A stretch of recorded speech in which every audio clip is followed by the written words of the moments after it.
ห้องนี้จะเป็นห้องขนาด2ห้องนอนเนาะก่อนจะเข้ามาก็จะมีประตูหัวคือกันทุกห้องเลยเนาะห้องนึงบนเข้ามากับกว้างแหงละทีนี้เขาเข้าไปด้านในเนาะด้านในก็จะเป็นประตูเขาก็จะมีการสแกนบัสเตอร์การ์ดของเราสแกนลายนิ้วมือแล้วก็ใส่รหัสผ่านเข้าไปนะจึงสามารถเข้าไปด้านในได้เข้ามาด้านในปุ๊บหลอดไฟก็จะหุ้งอัตโนมัติเนาะด้านขวามือจะเป็นห้องครัวห้องครัวนี่ก็กว้างขวางแหงเนาะกล้องนับต่างๆระบบถือว่าทันสมัยทั้งหมดเลยเนาะนำเข้าจากต่างประเทศเป็นเครื่องไซส์แบรนด์เนมห้องนี้ก็จะเป็นห้องรับแขกนี่ก็บอกว่าเลยว่าใหญ่แหงกว้างขวางแหงเนาะห้องรับแขกซึ่งว่าเวลาพี่น้องมายามมูคู่มายามก็บอกเลยว่าหายห่วงอย่างแท้แน่นอนเนาะเพราะว่าห้องนี้กว้างใหญ่แห้งห้องรับแขกเนาะแต่ต่อไปเรามาเบิ่งห้องนอนที่1เนาะห้องนอนที่1เนี่ยเหมาะแก่ห้องเป็นลูกสาวลูกชายบ่เนาะก็จะมีบอลตักเครื่องต่างๆให้บอลได้เก็บเครื่องต่างๆเนี่ยก็จะมีไฟฉายเนาะเบิ่งอ่านหนังสือบ่อยู่นะหน้าหัวเตียงหัวนอนก็จะมีหมดเลยซึ่งว่าห้องนี้ก็กว้างหลายเนาะอยู่แล้วก็สบายอกสบายใจเพราะห้องนี้ก็ใหญ่แล้วก็กว้างแห้งเนาะแล้วก็ระบบเครื่องของระบบแอร์ต่างๆบอกเลยจนหนาวอะไรเวลาเปิดเนาะแล้วก็ห้องนอนทุกห้องก็จะมีห้องน้ำในตัวเนาะห้องน้ำก็เป็นว่าหรูหรา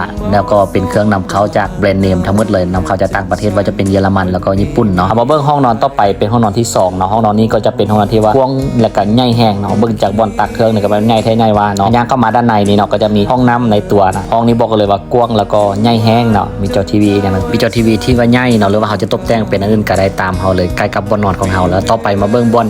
แต่งหน้าเนาะอันนี้ก็เหมาะแก่เป็นครอบครัวเป็นผัวเป็นเมียบ่เวลามาอยู่ในห้องนี้กว้างแห้งไปเบิ่งด้านนอกนำกันออกมาด้านนอกก็สูดอากาศบริสุทธิ์มานั่งจิบกาแฟอีกอย่างต่างๆเนาะเบิ่งวิวทิวทัศน์เลี้ยวจุดนี้จะเลี้ยวเห็นเบิ่งกันว่าเป็นบึงทัดหลวงเลยเนาะซึ่งว่าโครงการของเรานี่มีสำนักงานห้องการเนาะถือว่าครบจบเลยใกล้กับศูนย์การค้าเหล่าไอเต็กเลยว่าอยู่เขตพิเศษใจกลางเมืองเนาะตัวนี้คืออยู่ใจกลางเมืองเลยมีครบทุกอย่างสิ่งอำนวยความสะดวกครบเลยว่าจะเป็นสนามกอล์ฟเนาะบอนออกกำลังกายสถานที่ท่องเที่ยวต่างๆถือว่าครบจบอยู่บนนี้เลยสำหรับคนที่สนใจอยากได้เนาะสามารถสอบถามได้ตามเบอร์โทรเด้อ